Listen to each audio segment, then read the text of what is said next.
Welcome to Reddit Tea Time. This is going to be a long one, so buckle up.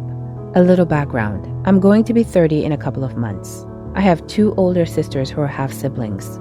We share the same mother. She was married before getting together with my dad.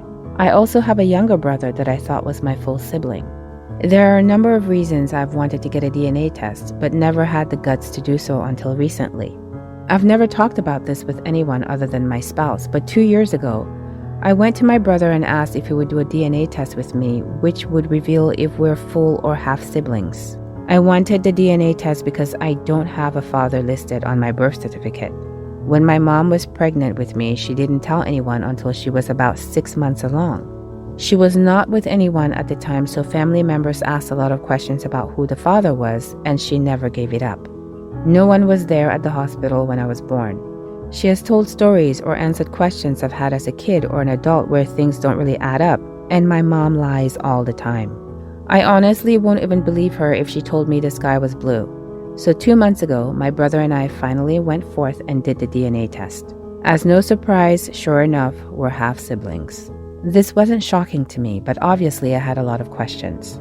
My mom at this point still had no idea we took the test. So I asked my sisters, who were 7 and 10 at the time I was born, if they knew anything from her pregnancy, when I was born or when I was growing up, etc.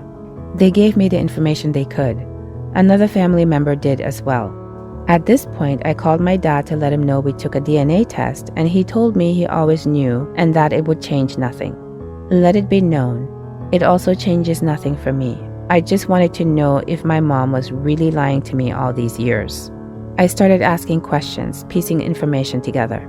Turns out, when my mom and dad got together, she was 23 and he was about 12 years old. They were not officially together, but she was definitely starting the grooming process at that point. He went on to get emancipated and started couch surfing, often living at her house. When he was 17, they broke up. He moved on, and next thing you know, she comes in and says, "I'm 6 months pregnant and it's yours." She had spent years grooming him and making him whatever she wanted him to be, to the point where he would believe anything she said. He fully believed I was his child, so he moved in. He didn't go to the hospital when I was born because he was underage. He was never listed on my birth certificate because my mom had some story about how it was illegal.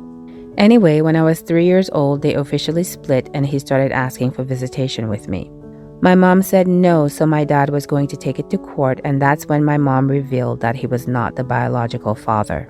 Knowing this, he went back to be with my mom because that's the only way he would be in my life. A year and a half later, they had my brother and went on to stay together until 2012 when they officially split for good. They never married or anything, but still, it was a very nasty split. My dad also let me know that during the time he was living with her on and off after he was emancipated, she would throw parties at the house and all the young boys in the neighborhood would come over and basically do whatever they wanted. He gave me a name of who my potential father could be. And since all of this has come out, I've had family and friends come to me and give me another name of who it could be. I believe it's either one of these two people, but that's not really what's important here. Having all of this information under my belt, I finally confronted my mom. I told her I did the DNA test, why I did the DNA test, and what the results were. At first she laughed, told me to stop joking, and called me a brat. When I sent her the legitimate results, she said it was impossible, the DNA test was wrong, and I needed to do it again. She has spent the last 2 months making me feel crazy, telling me the DNA test was incorrect. I did a paternity test as well, which gave the same result, to which she says is wrong. She said my dad somehow forged the results to persuade me away from her. There have been so many lies I've learned over the last 30 years. She's a classic narcissist through and through. Like I mentioned earlier, I didn't do this test because I wanted to know if my dad was my biological father. I wanted to know if my mom truly lied about it for the past 30 years. Family members, friends of hers, and even neighbors I grew up next to have come forward and said she has spoken to them about this years and years ago. Everyone assumed that I already knew and were shocked that I was just now finding out. I have so many emotions regarding all of this. My head is reeling over the fact that I don't know who my biological father is. Obviously, major trust issues considering my mom lied for 30 years and is still lying. I'm having a bit of an identity crisis because I'm like, who am I? And it's just been so overwhelming. I'm hoping this is a place I can come to vent, maybe get some support through people who understand crazy parents. And I'd also like a little validation that I'm not crazy and that 2 DNA tests are going to be accurate. Turns out when my mom and dad got together, she was 23 and he was about 12 years old. What the effing F? I'd also like a little validation that I'm not crazy and that 2 DNA tests are going to be accurate. You're being gaslit by a literal child molester. I'm sorry that cretin is your mother. Well, it isn't my fault that you are a literal child molester who can't keep her lies straight. DNA doesn't lie, but you sure do. I had to read the 23 and 12 part over like 5 times. I kept thinking he was 12 years older than her, not 12. Jesus Christ, I can't even comprehend what in the hell was happening around them. Did no other adults see this? I had a similar experience, but with my grandma. My mom thought it would be fun to do those ancestry tests, and then suddenly we started to get pings for new relatives. Lo and behold, my grandma lied about my grandpa being my mom's biological dad because the sperm donor was actually my older aunt's doctor and was married at the time. She told my grandpa that she was pregnant because they were dating at the same time, and he married her out of obligation. My great-grandparents always hated my grandma.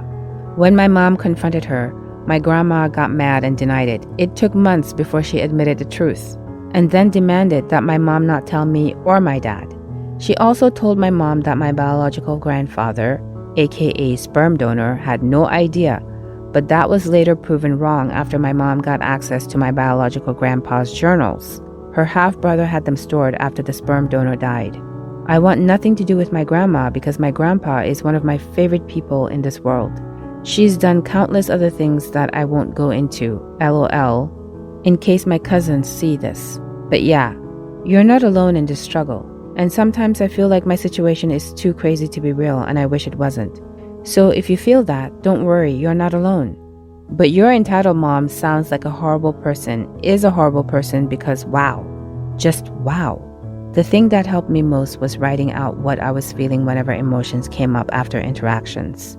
Also, creating boundaries that protect your mental health. If that means distancing yourself from her, do it. Take care of yourself. Recently, my stepfather has been bashing me online. He leaked my phone number and he was encouraging people to call CPS on me. This was because I wouldn't let him be in my daughter's life because of how abusive he was to me as a kid and an adult. So I went to the magistrate and showed them all the evidence and threats, etc. They granted me a protective order, but I have to go through the painful process of getting it officiated or whatever term you use for that. Anyway, my mother texted me because I told her if he doesn't stop, I'm going to get a protective order. She demands that I drop it. You're being unreasonable. He just wanted to be included in your child's life like everybody else. I told her, where was this energy when I was growing up? Now he pretends to care when I have a baby and events for my child? He never cared about me growing up, and you allowed him to treat me badly, and you treated me badly too. You're lucky I even give you another chance. Now I think it's best to go no contact for a while until you get it together. Good Lord, do not drop the protective order. Get it finalized, whatever the official term is. Have it served. Yup, don't drop the protective order and mom can be in a timeout too. You're the parent and decides who is near your child. I'm not surprised by her reaction at all. She's never going to stop advocating for him. No contact with her is the best step you'll take in your life. My father passed away last week following an accident. He had set up a college education fund for each of his grandchildren. I have an older sister and a younger sister. The younger sister has an addiction problem that she refuses to get help for, even though she's had many generous offers to pay for rehab and pay for her ongoing expenses while in rehab. More than 5 years ago, her son no longer wanted to live with her because of her addictions, so her ex got custody. She has not visited her son since then, even though she has visitation rights. Because of this and several other times where she refused to take responsibility for her actions, just about the entire family went no contact with her 5 years ago. Only one cousin was still in contact with her, but she cut contact in early 2022.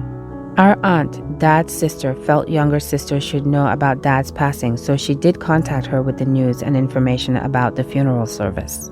Younger sister only wanted to know about what will happen with her son's college education fund and would she have access to the fund. Her son still has another year of high school left. My older sister did contact younger sister's ex because she felt our nephew had the right to know about his grandfather passing and have the opportunity to attend the funeral service. The ex said he would bring our nephew to the funeral, but then he wanted to know about the college education fund and if he would be getting access to it. I'm the person in charge of all the remaining education funds, and I can't even access them yet. But the trust is set up so that I'm only able to make distributions to the college, university, or vocational school. The grandchildren must first be enrolled in the school, and then the funds go directly into an account at the school to cover tuition, fees and books, and possibly housing if they live on campus.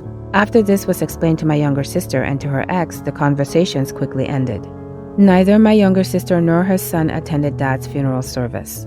Also, the ex told older sister that our nephew will be on academic probation when he starts his last year of high school. Good thing the educational funds are also able to pay for vocational school and training. I think we all know what little sis wanted the money for. Your dad was quite smart how he set up the trust. Sorry for your loss. Glad the funds are in your control, and you may also need to make sure any funds go back to the fund. Kids have been known to drop out and get the money. I'm sad for the nephew. Seems like he could have used some more exposure to your father. Little sis didn't make that possible though. How to let us know the two sucky parents both planned to drain the account and the kid will get nothing. A suggestion only if you think it would be of help to your nephew. Do you think it would be beneficial to meet with your nephew to discuss his possible future? Sometimes it's hard to get excited when you don't feel you have options. And who knows if his dad even told him. It would only be if you think it'll encourage him so he focuses on school and does well the final year. He likely won't get accepted to some big college, but he could start with community college for the first year or two, covering the basics, then transfer to a 4-year. What do you think? Please let me know in the comments below. If you liked this story and you've made it this far, please consider subscribing. I really appreciate you spending your valuable time with me. Hopefully, I'll see you in the next Reddit story.